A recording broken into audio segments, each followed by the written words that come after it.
I'm Felina. And I'm Summer. And you are listening to Broken Broken. Because we're both. The podcast about living your best life by getting real. Hello, broken people. This is Felina. And this is Summer. And today we have Mackenzie Pulse with us. Hi. She is a singer-songwriter, leading lady for the band Layers of Pink, and just a neat woman, feminist and interesting and unique, and I adore her. And so I'm going to let her tell you a little bit more about who she is. Hi everyone, like Felina said, I am Mackenzie Pulse. I front the group Layers of Pink. In my words, I would say that we are like a poetic-driven pop group. I've been describing you as moody pop lately. Okay, Moody I like pop, that. that's Moody pop. interesting. I've heard pop deconstructionist recently, now moody pop. I started saying like poetic soul pop. Like, I don't understand really what we're doing, but we're making music, y'all. So I do Layers of Pink. I just recently started my own little podcast just for my little Layers of Pink world called Freaky Pinky. It's not serious in any way. So if you go over there and think I'm just a total crackhead, like, sorry. Well, that's one of You're the welcome. things I appreciate. I'm broken. Sorry, We guys. can relate. No, that's one of the things I appreciate about you most is like you are so unapologetically yourself and like always trying to find some other avenue to demonstrate it or express yourself. And you don't want to be like, you don't seem to me to like place this big value on being anything in particular. Like you're just very much trying to own your own unique image and be like more and like pushing the envelope to be as the most authentic that you can be. Well, And thank you. I like that about you, especially, and not to be like ageist, but like you're so young. Well, And How old are you? I am 23 years old. Okay. but at 23, like I did not own my own identity nearly as much as you do No, at that me age, either. and it's I very didn't know how it impressive. was. Yeah, I mean I'm 37 and I'm just now like getting there. Yeah. Man, I had really good influences growing up, honestly, and influences who were always encouraging me to be an artist. Like, the first time I really wrote a song was when I was 8 years old. I can still remember it to this day. It was about a boy that I liked. Oh, yes. God. Come Could you do it? It's literally something like, he's got big blue eyes, gorgeous blonde hair, la la la. I was like in love with this boy, guys. Aw. But I remember, like, That's so cute. from that, like, my mom always was like, she wrote songs too, and both my parents were musicians, so it felt natural to me, but they were always encouraging.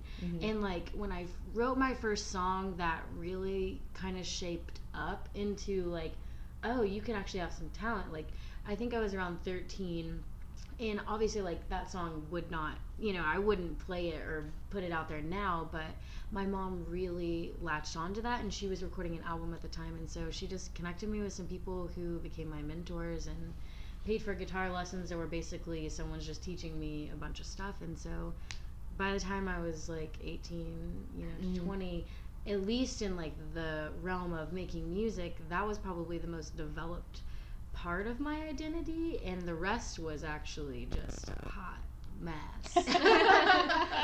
You're supposed to be a hot mess at 18 to 20. Yeah. And that's fine.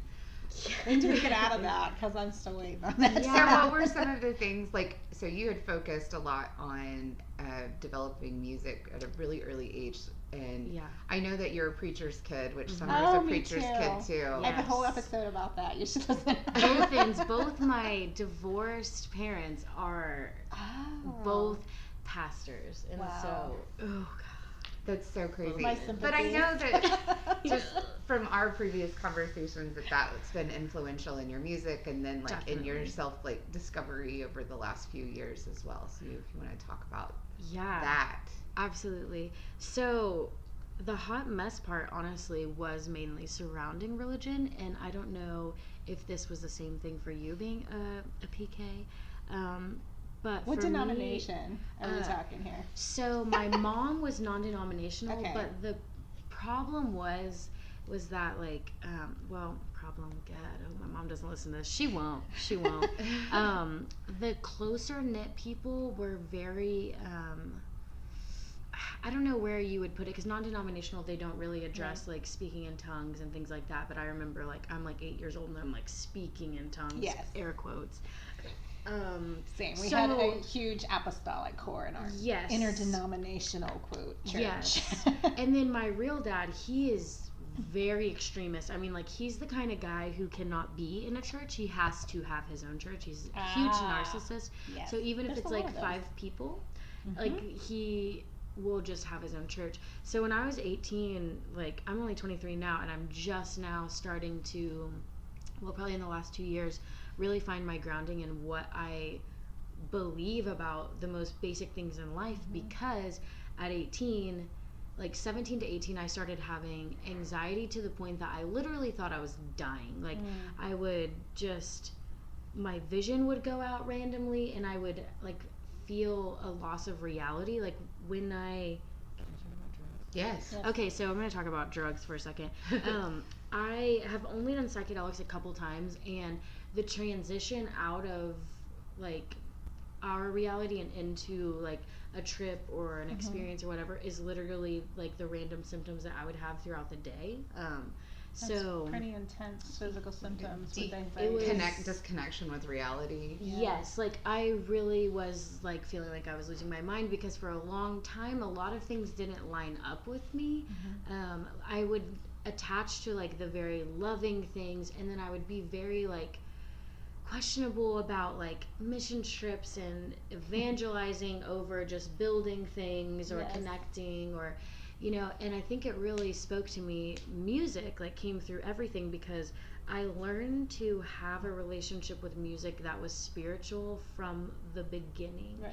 And so that really helped me. I could lose myself in music and connect to it in this very deep emotional way, and then forget about all the details. But that, you know, of course comes up, you know, Right. later. So 18 to 20, like I couldn't even be in a conversation where God was mentioned. Anything that would even remotely trigger religion for me, I'm like spiraling in anxiety, because in my mind, I literally had to go through 2 years where I was telling myself in my mind, I don't believe in God. Like saying it aloud, you know, in your thoughts. Because forever it was like just, I knew it was there, but it was sitting so far in the back, like the voice in my mind wasn't even saying it, because I was still so afraid to say it, you know. And so finally, Do you like feel that. guilty when you Yes, say it? yes. After literally, I'm like, okay, Jesus, I'm so sorry. Like I Yes. literally had Please years. don't send me to hell. Yes, and it's so weird having that, and also like my coping mechanisms were to pray and to like, that was all I was taught, was like say verses over and over and over again, and that'll make your fear or whatever go away. And the power of confession is real. Well, the So- power of prayer, quote unquote, is real. So But it's still that like my coping mechanisms were leading me back to this, like the details of it, and like I Right. was still tying myself to that religion that I was also trying to get away. So it was a really complicated time, and like Felina said, that comes up in my music a lot. And I think it's like a way to explain things to myself and validate to myself, like none of this has to be real if you don't want it to be, or like just analyzing it, and how religion plays into our culture. That comes up a lot in my music. I'm a little afraid what my family's gonna say, but they kind of know. yeah, you can't. Yeah, I let can't them- live my life. You can't let them define you. Mhm. You know, you've got to define yourself, and Yeah. and you know, you seem to be like accepting reality for what it truly is, versus trying to. Yeah, exactly. We're all trying. Yeah, exactly. And- We're doing the best we can. Yeah, everybody's doing the best that they can. Well, I shouldn't say everybody is, but I mean, those of us that are Most of trying. us. If you're Most. trying, then you're trying. Mhm. You know, that's all anybody can ask. And Yeah. like going through that process of like almost like reprogramming Yes. yourself. You Yes. know, I mean, Mhm. That's we've exactly what talked it to is. so many people, and I have so many friends. I mean, I was fortunate that I didn't really have it like religion forced on me. I chose to do it Mhm. because like I wanted to be a part of something. but it Right. was very easy for me Which to is a natural feeling. Right, but it was much easier for me than I realized a lot of other people who had it forced upon them to transition out of that way of thinking. Yeah. So once I got to college, I too discovered psychedelics, And they change your life. and I was like, oh, okay, so this is reality. And all these things that I had questioned before were like, oh, well, there was a reason. And when you talked about like having it just like in the very far back of your mind, like I feel like religion spends so much time. Like I think it's so dangerous what it does to kids too. Like Definitely. you're just like hammering it into their little formative puddles brain cells that this is the reality, and it gets pushed so far back there, and there's all these issues they have to deal with later on in life if they're fortunate enough to be exposed to anything different and be able to like come to terms with that reality that I think everybody has, but not every. It's like I see like this constant struggle in our society of people to like keep a hold of that reality that they were sold in As a religion child. as a Yes. child versus the reality that is looking at them in the face. Well, you know what I'm saying? Here's the deal though, like, and here's where like I've observed for years, and I feel like it's this simple point. Religion sells you on the belief that you will live forever. That is the point. And so we give children, we negate them from facing death and the reality of death. And that is so much bigger. Like, you don't want to change your beliefs when your belief tells you basically nothing's going to change. You're going to go through a transition. And in a lot of people's minds, because we can't fathom it, what you can't imagine is your own reality. So you imagine heaven as I have this body, and that's basically what they tell you is like there's life after death. I don't know how many times I've heard that. When you hear that as a child, then death isn't scary. It's like believing in Santa. You know what I mean? Like, who wants to just believe that there isn't someone just bringing them presents if they decide to be good? It's the same concept. Well, if you're good by our standards and by what we want, the elite, the reigning majority, then you will get to live in heaven after you die. You won't even die. Like, it's fucking crazy. It's like Santa Claus, and you believe it your whole life. So that's what's terrifying, though, is facing everything that I thought about death is not real. And if I was a child who actually faced reality when I'm a child and when I'm kind of ignorant and I don't even understand too much, I would have had years of that being a non-issue to me and me understanding that that's reality. And now I'm 18, 20, 21 years old. I'm coming into adulthood and I'm having an existential crisis because death is the most terrifying thing to me, because I've believed all my life I'm going to basically live forever. If at the core, if you look at it, I believe I'm going to live forever. And so when you give children that, it's not healthy. Like, it's terrifying to think anything else. You know, you're sugarcoating life. Right. And you're teaching them to think. I mean, literally, we're taught, in church and in Sunday school, that if you question these things, there's something wrong with that's you. a sin. It's a sin. You are not allowed to question. And then it's like a cult. Exactly. It is a cult. I have that conversation with a lot of people of how they make the distinction between cult and their religion. I'm like, they're exactly the same. They're the same thing. Exactly the same. Right. Yes. The differences are arbitrary at best. And then that's also why we have trouble getting people to think about social issues and helping people now, because you're literally taught the only thing that matters is Jesus and the afterlife. Nothing else matters here. Brain? Here's this book that is your brain. Don't go further than this. Why even have a brain? You are, and it's our interpretation of these words too. Yeah, exactly. Everybody has their own flavor, and they're the only ones right. Yeah, exactly. Except for, if you'll notice, still oppressing women. Yes, absolutely. Not reinterpreting that, still believing that gay marriage is wrong. Except for in the Bible, the only thing that God even said anything really negative about that was like sodomy. But sodomy then was when men and soldiers were coming in and like pillaging villages and cities and then raping the men. It was forceful. It was not consensual, and that's what God was commenting on. Like, don't steal someone's manhood, don't steal someone's identity, and don't just go in. Don't rape people. Right. Don't subject your power over someone else. That's not okay. It was never like, I'm sorry, but this type of love is wrong. Like, I just hate that we're even having a big question over love. I'm like, why do Christians spend so much time deciding who they hate and who they're excluding when they're preaching love? Like, it's so weird to me. It's Well, very that's because they don't ironic. understand love. I mean, they don't Mm-mm. understand what it truly means to feel love or No. express love or teach love. Well, they don't love themselves. They're No. sinners, Felina. The only person that Well, loves right. them is God, right? Well, you're You taught know? you're taught self-hate from the time From- from your first breath. Yes. Because you are Oh. inherently sinful. When you go back to the doctrine of original sin, we're taught we're inherently Yep. flawed. We're inherently sinners. So you Because that are bitch bad. Eve, she ate that fucking apple. Yes, you and know. we and Oh, that yeah. exactly Oh, is yeah, we're and taught it's as the girls. We're woman, even and worse. she's Yeah. dirty. And we're not of our own, making either. We're from a rib of Adam. Oh, you yes. know? I mean, we So are. we belong stole to a him. piece of his life, except for we birth you. So I don't understand, like, I feel like that's exactly why that was because why there's that's power. because we have a onto- power- is Yes. because it's to remove us. As We have a life literal givers from superpower. teaching. Like, Yeah, we do. We have a superpower as women that men, like, we can create life and birth it out of our bodies. Yes. And it seems like the patriarch, religious patriarch, since the Catholic Church, and I'm sure, my religious history isn't that great. No, but, it's fine. and whatever came before, it's like any way to interpret religion in a way that can take that away from women. Well, I feel like it makes them feel invalidated that they don't have a bigger job. So Yeah. it's like, oh, well, I'm the preacher and God only speaks through me because Right. you guys have the children. Well, God speaks to me. I so- can't believe I didn't know that you were down as a narcissist. Oh. I mean, there's so many men. I mean, I guess we have a Plenty. lot of talks about narcissists. We've all Yes, encountered. We've we all had our have a lot of experiences them. with them.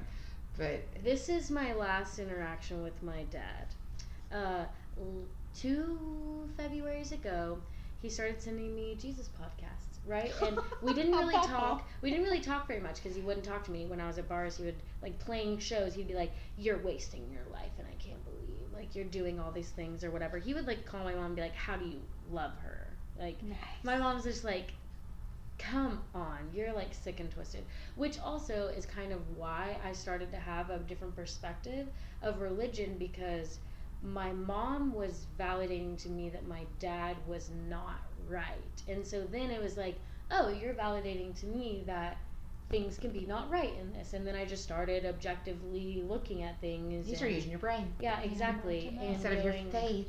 Yeah, exactly. Sorry, I don't want to believe we're all faulted. Like, that's just ridiculous. We come from the universe. Like, we're not faulted. We just are. We all, you we're all know, made of star stuff. there's That's what no- Sophia will tell you. Aw, I've done a it's good job with true. her on And that regard. we define what's good and bad. So Yeah. that's it. Anyway, so he started sending me podcasts, and he's like, well, it's your birthday month. I said, "Oh, I know it's not. I'd send you something." And he did this every day for so long, and I was like, hey, Dad, if you would ask me how I'm doing or what's up or want to chat with me at all, I may even feign interest Right. in listening to this. Not like I'm gonna get into it. I'll be like, yeah, check it out. But like, I just ignored him, and he was just like, well, you know what? It's my right to care about you and the afterlife for you because you are mine, and if you think that's wrong, then I wash my hands clean of you, and God has nothing to do with you, to do with me where you are concerned.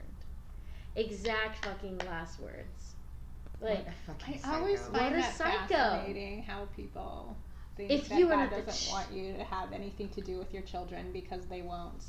But it's common, especially it the tells further you along how you they get feel into about other evangelical. people. Absolutely. It tells you that they cannot live and be and coexist with other people. They are constantly evangelizing, and if you are not like them, if the system was any other way, they would throw you out. They would kill you. Absolutely. They would They send would you be to done with live you. and die. They don't care. You are not people. No. You're not human. You They're are not, not. They're incapable of. I mean, Ryan was just like this. I mean, he was raised Yeah, it's super the same- religious, and The mindset continues whether they hold on, especially in men, because they don't want, like, you go into the world and you find more equality, you find more balance of things, not this power shift. Well, women, when they typically leave religion, they find more power. They Right. realize they were really oppressed because it's even worse in religion. I mean, basically, it's just like, wife, submit to your husband. Our job You is know? to be a baby factory and do what he says. Yes, and not And that's question. the way that they can Never take question. power over our ability to create life. And invalidate any other kind of needs, wants, desires, anything that makes you a human being. Yeah. You know, you are just the You just mother. got a We are vagina. we are Yeah. to serve. Yeah.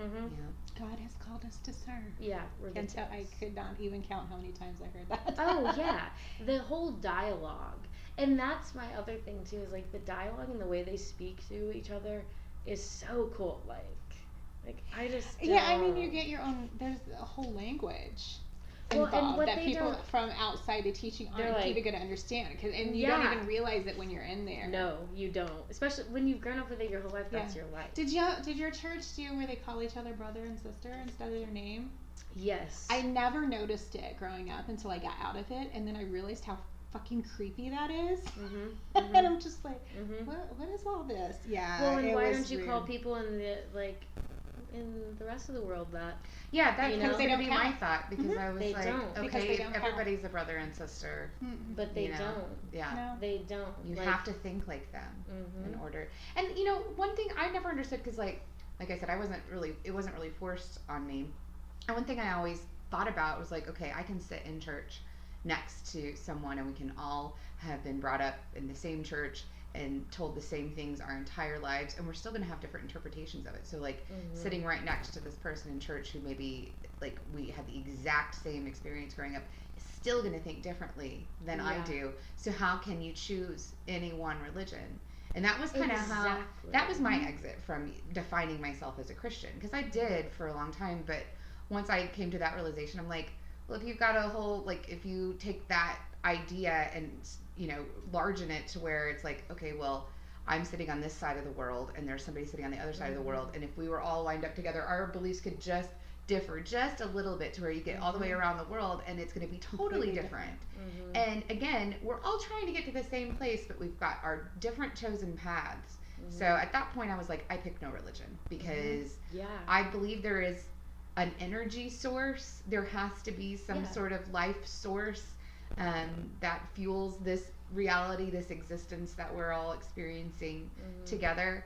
But I refuse to call it God, and I refuse to say anybody's way of viewing this system is wrong. 'Cause Well, who am and I? It's Like, just it's just crazy to think that if there was a God and he created us and he was intelligent and knew we were going to create societies and define things and make up our own words, like why would we think that we actually could ever understand a plan from God, because we have only known what we've known and what we've defined and what we've created.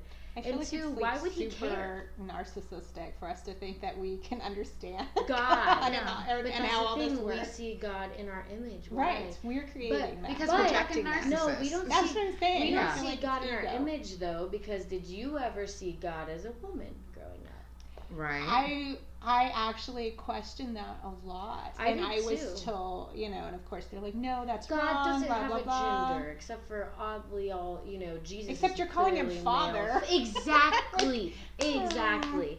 Father, son. I'm like, so basically, he's the only Oh my man to gosh. ever actually create a person because none of you guys can do it. Yeah, I exactly. was not a popular child. in the That's so church. true. I almost didn't get. I went through confirmation with the Lutheran Church, and like right before, like the eve of confirmation, my minister was like, "I don't know if told my mom this. Like, I don't know if we should confirm her. She just asks too many questions." How dare you use your You're- brain, Felina? How dare you be intellectual? And if you find, though, a lot of academic people are not Christian or anything. They're typically the religions, like, that I've found, the people who, like, still hold on to them. It's the ones that you can kind of hold on to at like, an arm's length, like Catholicism or being Jewish. Yeah, and it's more of like, it's almost like a cultural thing Yes. in a lot of ways. Exactly. Which I totally I understand. can appreciate I that. mean, like, there are still things about the Lutheran Church that I grew up with that I actually do like still, Oh, but it was yeah. more about the culture and community of it versus, like, the beliefs are so far apart from where I am now. Yes. But yeah, I can appreciate that for Yeah, sure. I mean, I still took a lot of teachings and a lot of things that I believed in. I mean, I was just talking just the other day about fear, and a lot of what I believe about fear and how I handle my life to avoid just being fearful and adding fear to my life is based on things that I was taught at church, you know, like what you put in you comes out or whatever. And because in my case, like, I get anxiety, and what do? We take from our archive of fear as much as we know of fear, and we watch scary movies, you know, all these fearful things. Like, the world is already scary. So for me, I still take the belief that I did when I was, you know, religious. Like, I don't really watch scary movies or anything that I don't think that I want to add to my archive of fear, because you make that archive really big and you can easily live a fearful life if you're an anxious person like me, you know. So, you know, there are different teachings that are even still kind of unconventional, or kind of like, you know, other people don't really think about that stuff, that were like, you know, deep cuts in my religion that I still believe, but it has nothing tied to. Well, and those things usually else. also like stand up on their own. Yes, they exactly. They don't need religion to support the ideology of whatever it is that you've hung on to. And the Yeah. other thing is that, like, whenever I was in college and undergrad, I got a degree in public relations. We had to give like a speech on just whatever topic we wanted to, and for whatever reason, I decided to talk on world religions, and because I wanted to do some research and support my, you know, theory that, you know, we're all trying to get to the same place, just, you know, from our different path, you know, from our different perspective, all trying to get to the same place. And so I did a bunch of research on various religions in the world, and found that, like, you know, biblical stories that are told are, you know, the miracle that, you know, God cured a leper was like his first miracle, right? So there's, it's been too long that I can't remember what other religion, but there's another religion that's the same story. And there are so many overlaps in the mythology. Exactly. Let's call it what it is. It's mythology, yes, exactly. you know? And there's so many overlaps in these stories. And that's all they are, is just stories like Aesop's fables to demonstrate, you know, so that our little minds, and somehow we are like, oh, that's not a fake. Like, you can read Aesop's fables and think, oh, well, that's a story, but we're gonna believe this Bible as reality. Yeah, and like that's the thing. Again, I have that conversation with a lot of educators, because they'll talk about the Bible, you know, as religion or whatever, or truth, and they're talking about our traditional stories as myths, right? I'm like, yours being native stories, right? And I'm like, but really, it's all mythologies, right? It's all mythologies. Yes. And it's funny, because when we talk to anthropologists a lot about when they're talking, they write about us, because I don't know, apparently we're fascinating or some damn thing. So they talk about, and they say, well, say my tribe's Choctaw, right? Well, they believed that we were literally created out of the mound, right? Because one of our quote origin stories is we came up out of the Naniwaya, the mother mound. And they think they were created right here, and they laid out, you know, God made them out of the mud, and they laid out and dried. Well, no, that's our story, but it's a metaphor, and it was always understood as a metaphor. And it's the same with the Bible. In Christianity, it's not a metaphor. It's not presented as a metaphor. Exactly. But even in the Bible, if you start looking at historically at the Old Testament, in the Jewish oral traditions, they understood those stories as metaphors. It wasn't until later, when they were using Christianity for political power and control, they started teaching that it was literal, and that all these stories were to be believed exactly as they were written.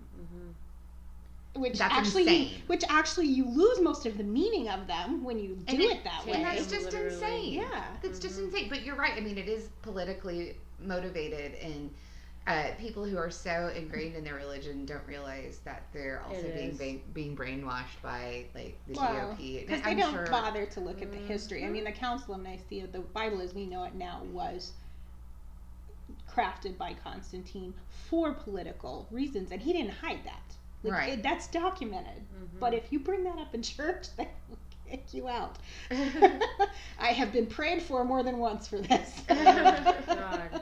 I'll pray for you. The most condescending thing. My grandmother, who's also a minister, called me out from the pulpit. Please, God, save Summer's soul, so that she does not go to hell, because she has turned away from you. Oh my That was the last time I attended church with my grandmother. You know, like I think we probably can all agree with Einstein. I mean, his theory was that our brains are not developed enough to understand the vastness that is the creation I agree. of our Absolutely. of ourselves. I barely understand my absolutely. own life, let alone everything that's. And Well, and we all don't this. need to. No, and No. all these religions are just like taking a fucking guessing stab at it as to what happened, and then their guess is no better than the fucking flying spaghetti monster churches. Which you I know? kind of find interesting. Which is I think it's hilarious. Yeah, but I mean, it's nobody. I mean, we should just start Salty Pussy's church. Yes. I Yeah. just now thought of that. I think it'd be Anyway. great. I Make keep a saying cult. I want to be a cult leader. Yeah, You know, I can be convincing, and I'm not threatening. People give Hey, me just money, sell, right? Just just not sell a- a product. I mean, You're just not. Well, that's that's all it That's is. all it is. That's all it is. That's all it is. We already got we are our cult. We're a cult of our own self.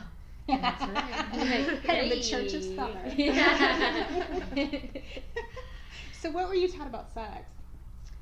So, Purity culture is a With- bitch. yeah, purity culture is a bitch. So, here, well, I was going to tell that story. That's not really too applicable because Okay. the person that I first had sex with was probably too old for, well, I don't know. I'm still torn about this because he was like 3 years older than me. Okay. How old were Three you? and a half. I was 10 days before I turned 16, y'all. I tried to wait. But like, You tried. this is the only person I had, I had been dating them for like a year. Like, That's I'm a still, long time to go without having sex with them. Yeah, exactly. And and it just was happening naturally, and it was a really great experience with someone I felt very safe with, who kind of knew a little more than me, but wasn't, had always had longer relationships, or just like, like a year, when you're younger, longer relationships are 6 Right. months, a year, or whatever, and was like, he was very into theater. He was kind of a girly dude. He was really funny, kind of like a comedian type, and just like very sensitive. He grew up with only his mom.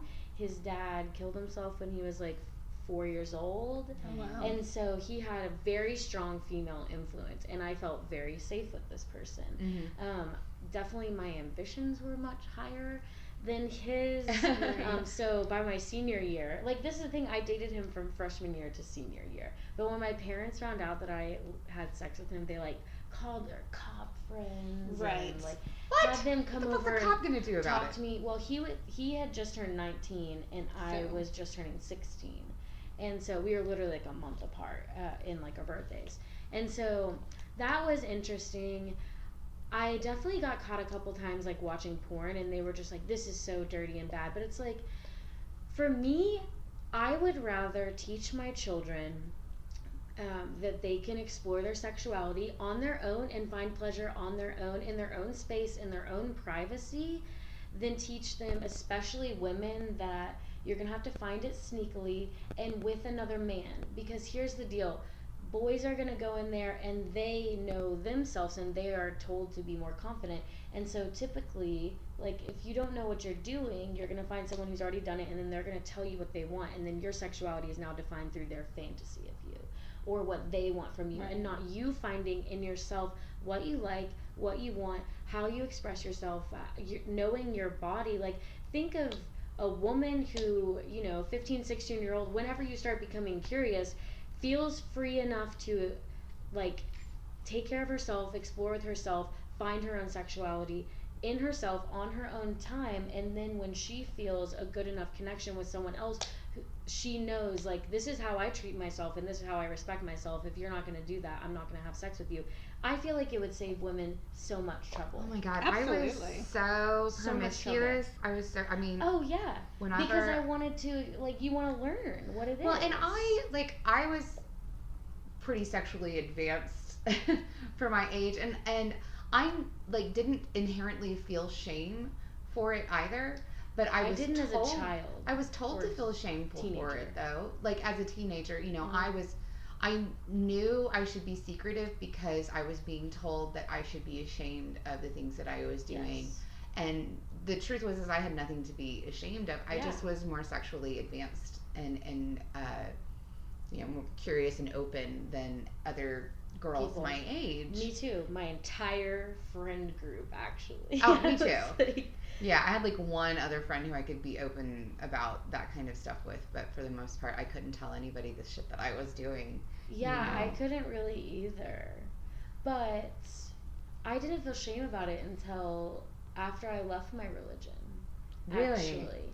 That's when I started to struggle, because then it was more of a lifestyle. Like, it wasn't like, oh, well, it's fine. Like, this is what I want to do, and I'm going against someone to do this. Like, now it's like, you actually have to be okay with this. Like, So in and of finally yourself. taking that full ownership. yeah, Gave you and that conflict. when you teach people sex is gross, like, their whole life, then when you're an actual fully developed sexual being and an adult, and when it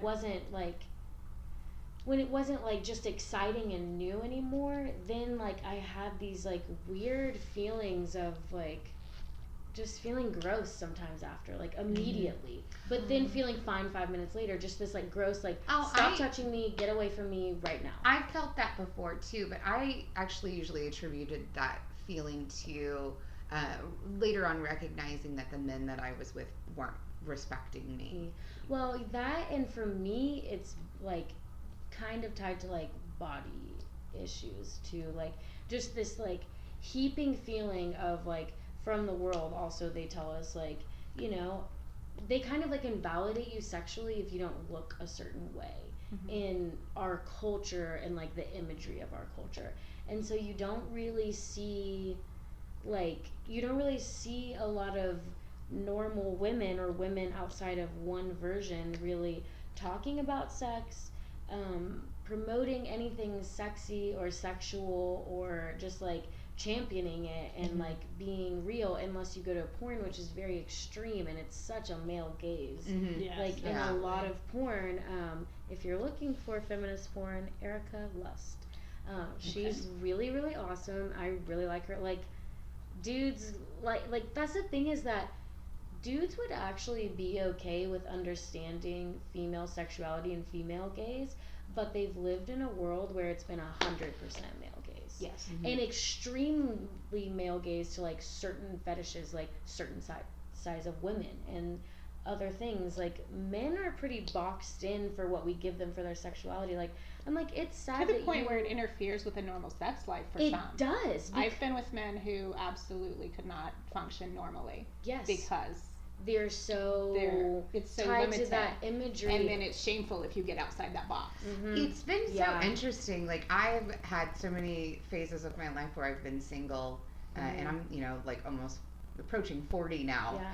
And like just seeing the change in men's ideology as well, Yeah. because when they're boys, they do definitely buy into like the image of, you know, the perfect little body that a woman, yeah. a thin Well, and little they body. see it everywhere. It's like, oh, I'm just now watching porn, and now Right. I'm just like following That's the Instagram ideal. girls or Yeah. you know, magazines. Then It's the Playboy body, it's the tiny little girls, you know, like that's what they're told, and they very much buy into it. But then you, even at that age, like I've always been curvy, and like I always would end up like sleeping with men or boys. We were so young yeah. that secretively desired someone who was shaped more like me, but felt like they had to Desire.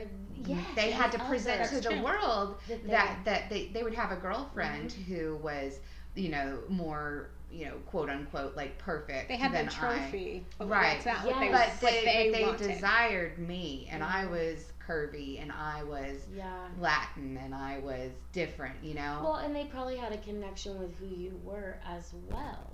Because Absolutely. they're told like your sexuality is expressed through the images that you like, through imagery, not through connection, not through knowing your own sexuality, not through I'm going to connect with someone else when we have sex as two people, because we should have a sexuality in and of ourselves. Like, we should be able to quote unquote make love to ourselves without having to watch someone else, in my opinion, because that's still a connection with someone else. You're just choosing that you would rather take a cheap connection. Like, you're really just admitting that you have no connection to yourself as a real person and as like just It's like a something soul. that's separate from you and Yes. outside yourself. I Yes. feel like some people require that because there is that shaming of you're You're not not supposed to allowed- do this. Yes. This is inferior in some ways. In fact, there's an early episode of the podcast where I talked to a sex therapist, and she says that's one of the things that a lot of her clients have.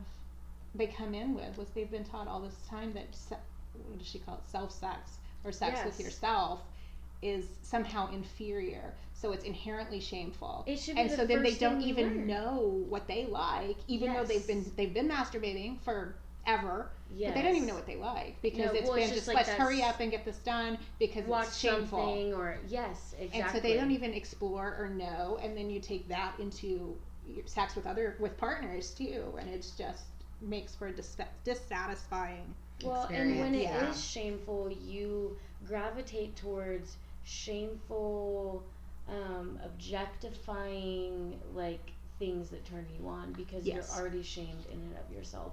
And so that's where you go instead of going towards positive things or connecting with someone or like this mutual thing or just like liking anything other than stuff where it's like someone is degrading themselves for you on a camera and it's just quick. It could be 30 seconds, it could be 2 minutes. You know what I mean? Like I feel like the average person, like especially like Pornhub and shit, like degrading porn, I feel like they don't watch more than like a minute or 2 minutes, you know, because it has to be that It's quick, very let me see goal-oriented. degrade yourself, and let me see your parts and then I want to see other parts because it's not about a person at all, and it's like we really disconnect ourselves like in our humanity I from feel our sorry sexuality. for people like that though, because I've had It's such sad. connected sex and Yes. like later on in life, and like I remember being like 16 years old and like hooking up with this boy, and he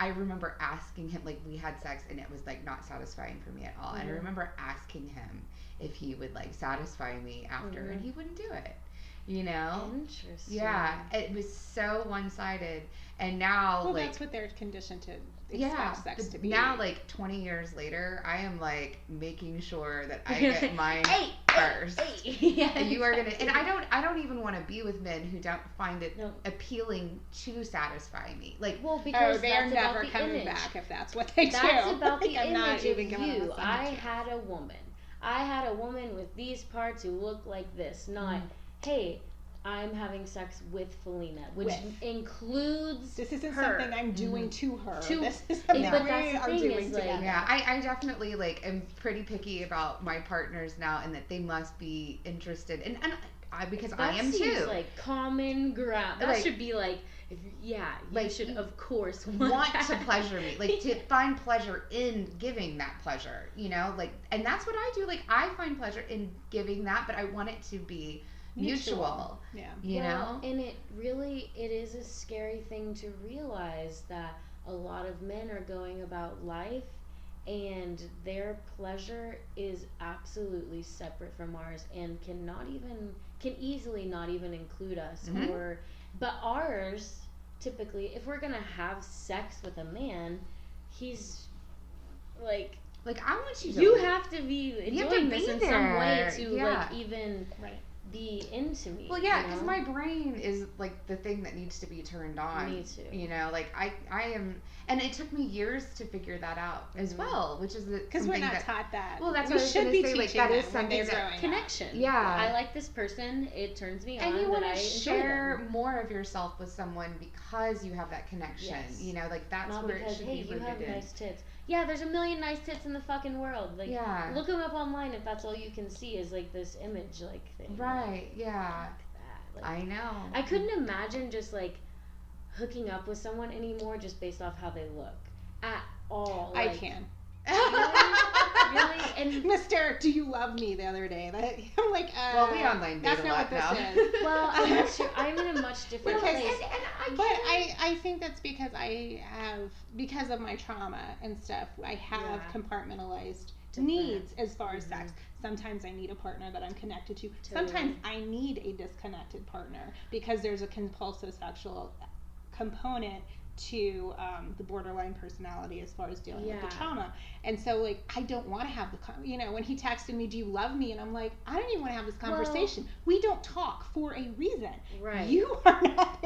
I'm like, we're nice, we're respectful, but this That's ain't not it. it. Yeah. Well, and I would still say that that's a certain kind of connection because Yes, you have it's just a different connected both. connection. Well, It's just a primarily physical connection as opposed to an yes. emotional And I one. feel like when you connect with someone Yeah. real fucking quick. That's true. Yeah. Like if you can mesh with them and immediately when you do not. Yeah. And so that's my thing is like I could never just not like someone at all and fuck them because I think they're hot. Oh, that is I'm not even never want them to touch me. I don't yes, Yeah, don't yeah. touch Don't me. even Like touch me. it's just so not about looks first. Like if I just think you're boring as fuck or you are just totally distasteful or just rude or you give off any kind of energy that I'm not into, like I can easily find something I like about someone and I don't need to know anything else about them and it could probably work. But like the minute there's something that's like, oh man, that that kind feels of kept yucky. that. Yeah. I'm like, no, I don't care how hot you are. Like, Yeah. I just don't think I could do it. I mean, I have allowed those things to happen in Of the course. past, Well, but yeah, I have but those too. are the experiences The where I feel worst. gross after. Yes. Those are the That's ones true. that And I feel honestly, gross make you after. feel- typically yeah. I'm not as like pleasured. Oh, Like of it's course not as not. pleasurable No. at all. So that's why to me it's I'm like, not I'd worth rather it. just masterbate. Yes, than do exactly. this, like- Yeah, because I can There get are this taken plenty of care toys and in the not world. do- Yeah. Bye. Yeah. Yeah. Sex is weird. I mean, it's weird to live in this day and age. I mean, it's good because things are changing, and I think we are. Well, when we're open about talking about it too, like that's kind of why we Yes. have this podcast is to talk about things that are supposed to be. I mean, that's the theme of Broken is to talk about something that was supposed to be shameful Taboo. and taboo, and And- make it to take away that shame And take away the desire. funny Yes. thing is, of all of the topics that we've covered in what are we at, like 25 episodes or something like that. So, all of the topics that we've covered, the only one that gets snide remarks or gets the side eye from people are the topics about sex. Which is so interesting because we're in such a hypersexualized society. But honest communication about sex makes Consumerism people sex. right. Yeah, It wasn't makes there people some- uncomfortable. Wasn't there some comment about my People- episode? The comment about your episode was about the photo. It was criticizing us for pandering to male gaze, which my response was not all nudity is sexual and not all female nudity is for male gaze. I And did this that for clearly me. wasn't. Yeah, like And it's that picture. I just think keep hearing male gaze, like as in GAYS, As in like, gay and that's males. what, every time someone says that, I'm just gonna. well, laugh. maybe she posed in her lingerie for gay men. You know, it could For happen. real, you don't know what I do. That's But right. I took that picture for myself. You've seen it, the one on with the Well, guitar. With the guitar. Here's the deal. And I we thought it was don't- perfect. It was Felina with her soulmate, No. her music. I Yeah. love it. Here's the deal.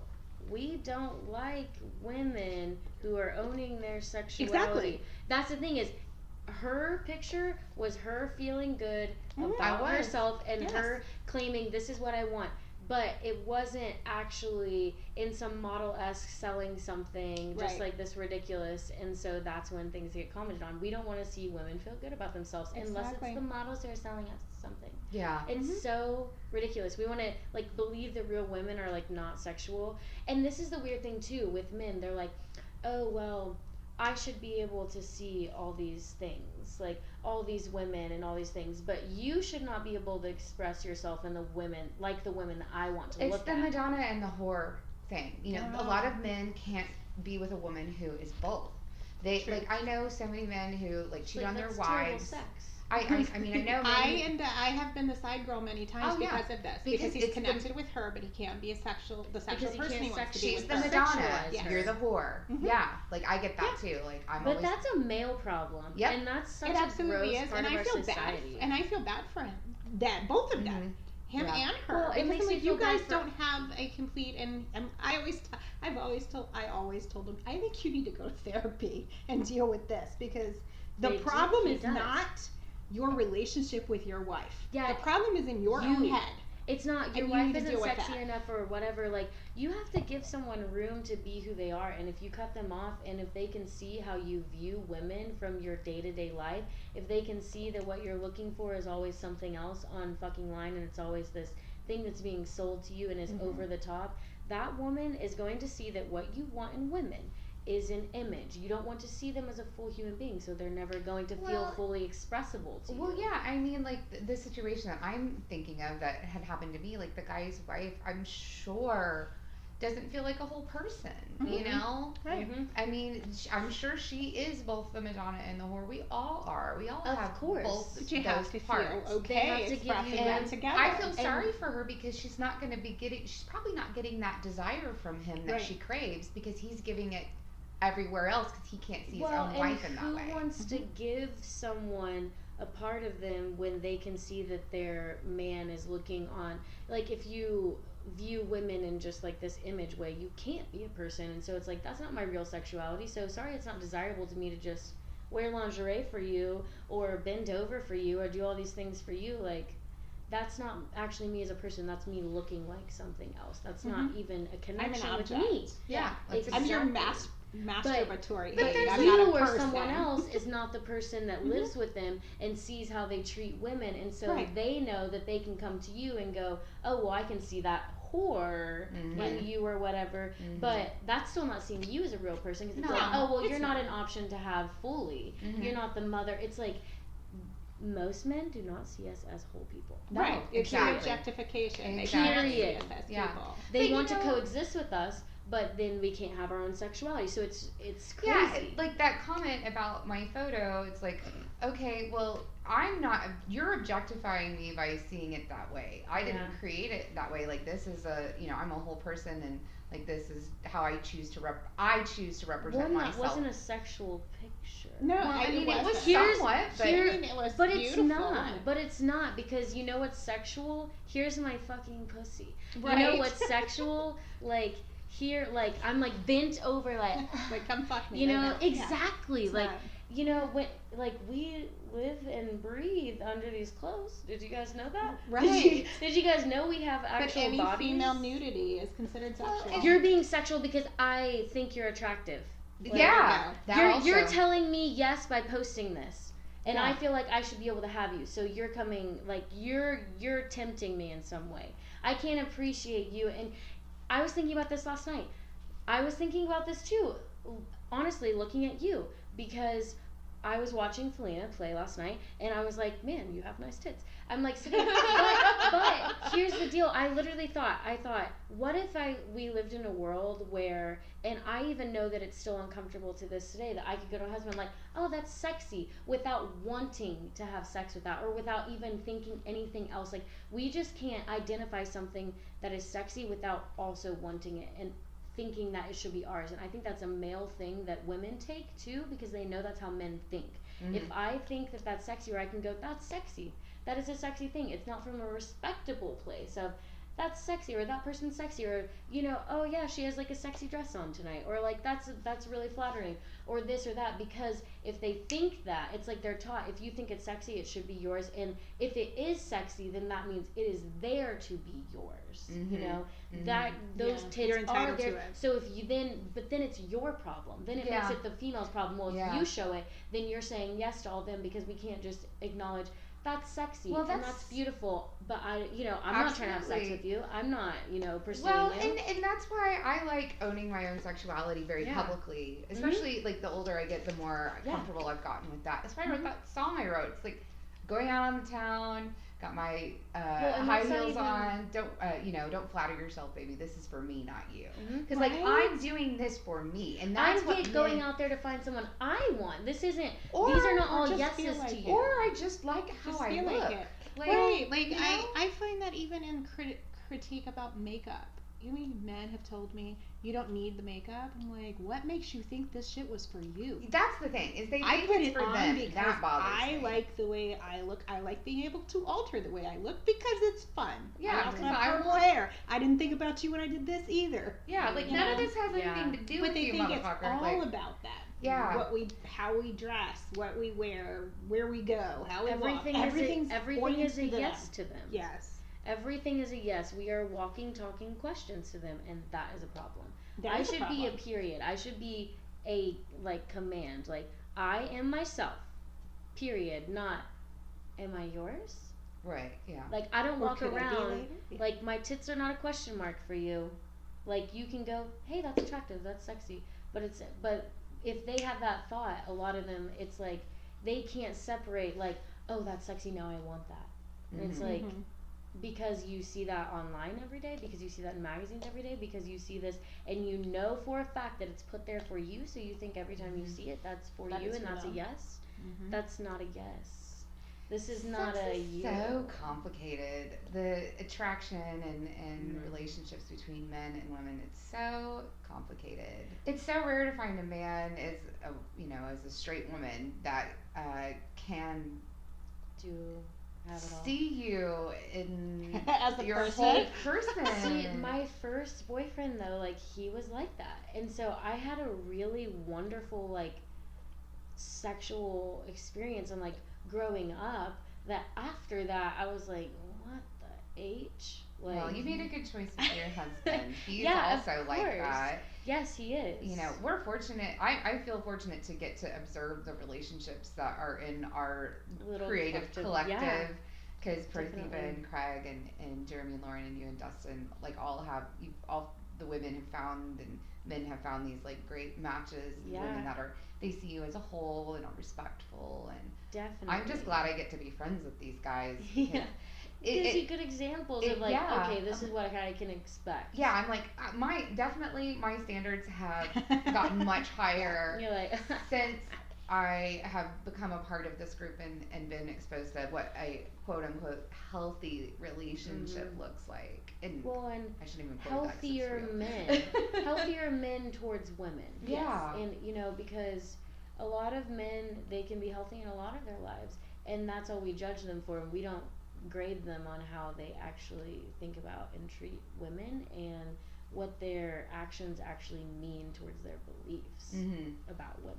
Right. And the men that we're around, like in with our little group, they have very healthy thoughts and mindsets about women. They're not limiting in any way. Honestly, like they have probably more of a limiting thoughts about males because they've seen how we It's got true. here, and they're like, well, it's men, It's like true. it's Men are trash. fucking men, and so that's really reassuring for me because I worked with people like Dustin is not in that way at all, but he has a huge detachment from his father. His father is like the devil, and he basically helped raise his sisters, and so he was always around women and could see them and respect them and just saw them for what they were instead of learning in the outside world about them, because his childhood was very different and he didn't get as much of like exposure to outside beliefs and thoughts because he was so caught up in dealing with what was going on in his house, drama, yeah. which helped him because he didn't get all those beliefs that just like were grounded into his head about women, about his place in life and all these things, so he can just communicate and hear what people, women are saying and what they want and kind of observe them from a little bit more of an objective standpoint, Well, he sees them as just people. Yes, exactly. Yeah. And the people we work with, like, they are the same way. And the people I worked with before were so limiting. Like, they would not hear my beliefs. They would not hear my songs. They would not hear my ideas. They would not hear anything. Literally, they would be like, oh, well, you sound like a girl. Can you sing more like this? Or, oh, my friends think you're good, but you just sound like a girl. I literally heard that so many times from Johnny Manchild. Thank you. You and your friends. Literally, like, telling me all the time, like, you just sound like a girl. Like, What were you supposed can to you sound sing like? can you sing like this woman or this female, or like, oh, well, my friend just said it sounds like a girl, or my friend wants to quit the band because he just doesn't really like girl singers. Like, how many times can this fucking Oh my come god! up? No, And I all know. your friends are saying it? No, you've been saying it the whole time. Now I've gotten a lot of the like, I just don't want to. I need a male singer. I need a male singer. I don't want a female singer. Like, it took me forever to find a band. Period. Just because I couldn't find anybody I wanted to work with. So yeah. Well, there's hit a the lot of fucking- sexism going on in the Yeah. music industry. Well, and we've hit everywhere. it. Yeah, We've everywhere. both Just hit. It's ridiculous. We've both hit the jackpot with our mutual bandmates. Yeah. They're all amazing and, They and are. awesome. And we're getting close to an hour, maybe Yeah. already breached it. So talk a little bit about your tour and what you've got coming up. Yeah. So, Layers of Pink will be on tour from, well, we're going to do a tour in April into May, and then we're going to do a few more. So from like April to October, we will be just like playing and traveling. So that's really exciting. And we're going to release 2 singles in January. The End is Coming and The End. We're just calling it the NDP. And then we've got another 6 songs coming out next year. So definitely keep up. You can find us on social media, Layers of Pink, everywhere. And you can also support me at our Patreon for literally $1 a month. So if you like to help musicians, you can adopt this one. Please do. On my Patreon. And what's your website? www.layersofpink.co. Yes. C-O, Co, not com, co. Co. Someone has .com, even though it is literally nothing. Oh, that's And they super. won't sell it to you They for won't a sell reasonable it. price. They won't They're even being- respond to that. Ah, Yeah. so annoying. You can contact the podcast at brokebrokenpodcast@gmail.com.